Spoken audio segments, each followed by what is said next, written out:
Hey y'all, it's Kelly Clarkson with Wayfair, where delivery and setup are as easy as a few taps on your phone. Picture this. You're relaxing in an old hammock, scrolling Wayfair's app when you spot it. A brand new patio set. Next thing you know, Wayfair delivers it right to your patio and sets it up. Oh, you need a new grill too? All right, Wayfair's got you covered. With Wayfair's room of choice delivery and fast expert setup on qualifying orders, life gets a little easier. Visit wayfair.com or the Wayfair app. Wayfair, every style, every home. How do you identify and communicate value to your prospects and clients? Stay tuned to find out.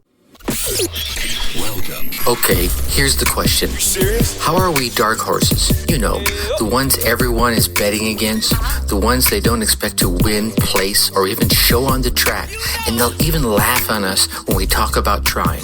How do we show the world our greatness and triumph? Come on. Well, that's the question, and this podcast will give you the answers. Let's go. This is The Dark Horse Entrepreneur.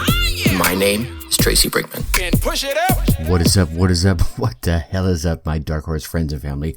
Welcome back to your daily dose of value, communication, learning. I'm your Dark Horse host, Tracy Brinkman, and you, well, that, my friend, is infinitely more important. You are a driven entrepreneur or one in the making. Either way, you're here because you're ready to start, restart, kickstart, or just start leveling up with some great marketing, personal, or business tips and results in order to build that beautiful business of yours into the empire it absolutely deserves to be. And that's why I'm here hitting you with yet another episode on the Dark Horse Entrepreneur as we dive deep into success with actionable advice, tips, and steps designed to help you level up your game, because we already know there are no shortcuts to success except for taking those little steps towards goal every single day. You getting value from this podcast? Yeah?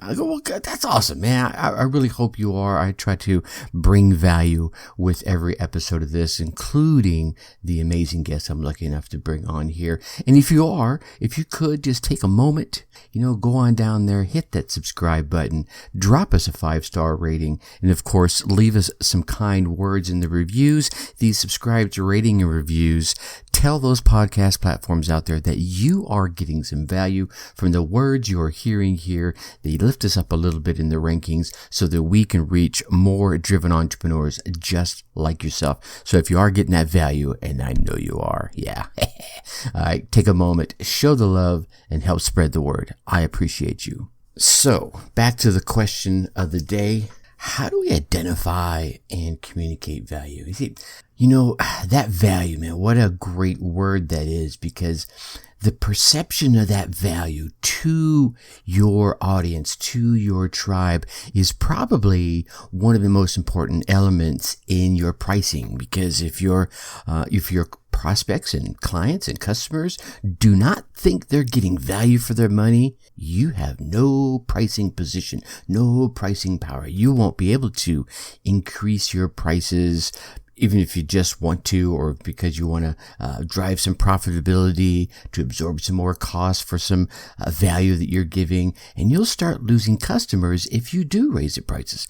However, if you're bringing the value and they can see that they're getting all kinds of crazy value, they will remain loyal even when you do incur a price increase. Now, value isn't one single thing to me. I mean, it covers a gamut of attributes within your goods and services that your customers are paying for. The value is usually, identified with these high differentiated features, right? These benefits and features that come along. And, there's this low cost and high differentiation that makes you competitive in the marketplace. But the key value components, and there's 7 of them, are service, response, right? You got to give them good service, and you have to respond in a timely fashion. You want to have a variety of pieces inside of your packages. The knowledge that you bring, and the knowledge that your business brings, right? The quality, right? How good it's being presented, how good the service is, how awesome the product is, what guarantee you bring with that service. Do you give them a 30-day guarantee? Do you give them a year guarantee? Do you guarantee specific results? And then, of course, finally, the price. So you got service, response, variety, knowledge, quality, guarantee, and price. All of these make up value. So as you can see, the price is only one component, and I actually mentioned it last. And because it's only that one component, so often we as marketers are out there pushing the other attributes, the other 6, right? So that when the prices finally hit, when we finally mention the price, it's like, oh man, given all those other factors that you mentioned, that price is awesome, actually. So it's really leveraged. And you see this all the time when people talk about offer stacking. Hey, you're going to get this, and you're going to get that, and you're going to get this. And here's the value of that. And here's the knowledge I'm bringing to you. And these are top quality products. And I'm going to give you this guarantee. And then we have this 24-hour response time with our service desk. And they're going to make sure you're taken care of, yada, yada, yada. And all that is worth $10,000. But the price today, if you act now, is $9.99. I don't know. Of course, I jest, I kid. I'm a little tongue-in-cheek, but you get what I'm saying, right? Really, at the end of the day, you do want to drive home all the benefits of the service, of your response, of the variety that you're offering, of the knowledge base, of the quality of the product or service, and the guarantees. Because if you focus on the price, you end up getting in these price wars, and that's a no-win scenario. Well, except for maybe the customer, of course. Customer wins because the price keeps going down. Anyway, now let's talk about some ways that you can communicate the value to your prospects, customers, and clients. I think the first one is identify what value means to them. Because if you think about it, value means different things to different people. I think that's one of probably the great factors in using the value stack is the fact that you can come at it from so many different angles. I mean, there are those that want some sort of financial benefit, right? So there's a piece you can focus on.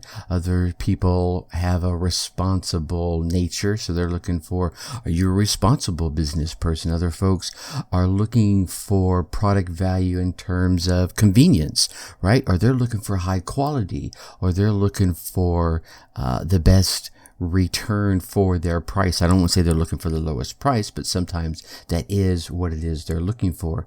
Some folks are looking for it to be like what everyone else has. They're trying to be a part of the clique. So all these different things mean different things to different folks. So identify what value means to your core audience and your core tribe. And once you get a good understanding of that value, you can then articulate that message to your audience in a way that makes the most sense to them. How you look at it is one thing. How they look at it is by far more important. And I think one of the next things you're going to want to do, of course, is define what your product or service does by focusing on the benefits, then on the features. I think so many times you see people talking about all the features that are locked inside of their product or service or their coaching or whatever it is they're offering, but they forget about telling me, what are the benefits of that feature? Yeah, cool. It's great that you have this new whiz-bang radio. What do I care? But when you start telling me about the sound quality of the speakers and how I can turn my radio up to 13 or whatever it is and decibel points, and I can listen to music as loud as I want to, and I like loud music, then I'm like, oh, okay, now I'm listening to you. But when you start telling me about, the decibel rating or the bandwidth and all these other technical terms that are features, well, then I'm getting lost in the minutia, right? If we think about some of the smartphones, some folks nowadays will say, I have the slimmest and sleekest. Well, that's a feature. Ooh, who cares, right? Now, but if you spend time talking about easier navigation, the multiple functions that are available, the convenience of, pulling it out of your pocket, well, those are benefits. And of course, I'm doing a lousy job sharing this, right? If we think about, I don't know, those infomercials for those electronic mops, right? That are also vacuum cleaners. They can talk about things like it's got the scrubby strip on it, or it's got the dual nozzle sprayer. Yeah, and those are features. Okay, those are cool. I get it. But if you start talking about it's the power floor mop giving you easy to use and powerful cleaning action, right? Wipe away those messes in one stroke. Well, that's a benefit, right? They can see the value. They can picture themselves in the moment using the product. And that's probably a great way to articulate it. And those benefits are almost posed in such a way that the user can picture themselves inside using the product or the service or benefiting from the feature, right? Oh, wow. Now I get it. Sweep, I'm done. Put it away. I'm back to, kicking it on the couch watching Netflix. So you have to look at it as what's in it for your prospect or client. What's the purpose of the features? What do they do, right? What do they offer in terms of benefits? What does your client want to do, right? And that's the benefit that's coming out of that. And then, of course, you want to share why your features and benefits of your product or service outshine those of your competitor. Okay, so now you've built yourself some compelling stories talking about all the benefits. You're like, yeah, they're gonna get out there and they're gonna say, I love your product or service. Oh, hold on. You need to understand how your tribe, your audience is gonna consume and process the information you're sharing.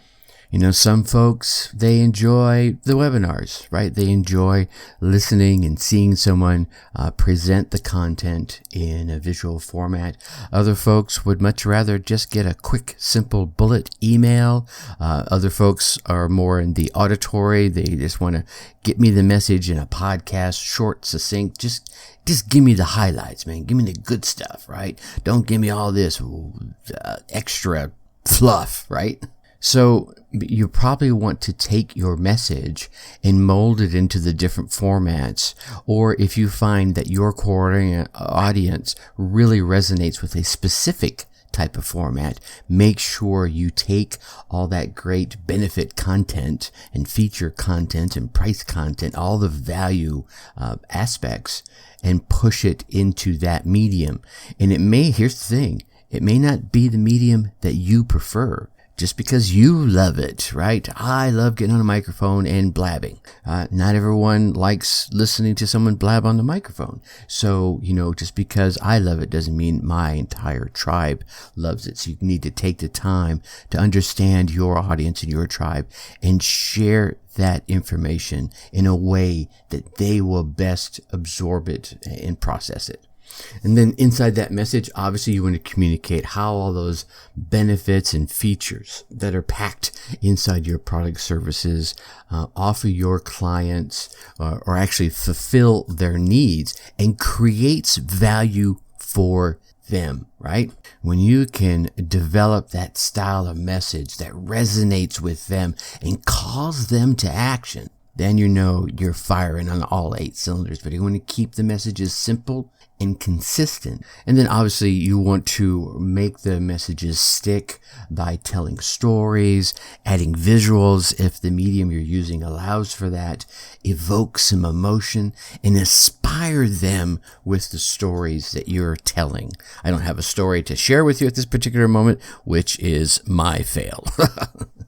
And I think the final thing to add here is you want to monitor your results, measure your results, and continue to tweak your messaging, right? Oh, that worked. It seems people fall off around here. What is it is happening right around here where I start seeing them fall off? Tweak that section until you get that nice, consistent flow of leads, prospects, and finally, clients. Phew. All right. So, Friday, we're going to be chatting about the common patterns that can make your company successful, which means these are the ones you probably want to be paying attention to. Now, I know you want to keep getting all these daily success tips. Make sure you go on down there, like I mentioned before, smash that subscribe button. While you're there, go ahead and hit those 5 stars and drop us some kind words in the reviews. These subscribes, ratings, and reviews. Tell those podcast platforms out there that you think we're rocking it, and that helps us reach more driven entrepreneurs just like yourself. So please take a moment, show the love, and then come on over and join us in the Facebook group, the Dark Horse Tribe. You can go to facebook.com. In that search bar right at the top of your phone there, just type Dark Horse Tribe, and that should take you right there. Heck, I'm going to put a link down in there, darkhorseschooling.com/Dark Horse Tribe. Click that link. That take you straight there. I look forward to getting to know you on a more personal level, answer your questions, or just heck, engage with you on a little chat. Anyway, you get out there, you run your race, you get your results. Come on into the Facebook group. Let me hear about them. I want to celebrate with you. Until next time, think successfully and take action. Thank you for listening to the Dark Horse Entrepreneur Podcast. And you know this! Thanks for tuning in. Check us out at www.darkhorseschooling.com. All right. My name is Tracy Brinkman.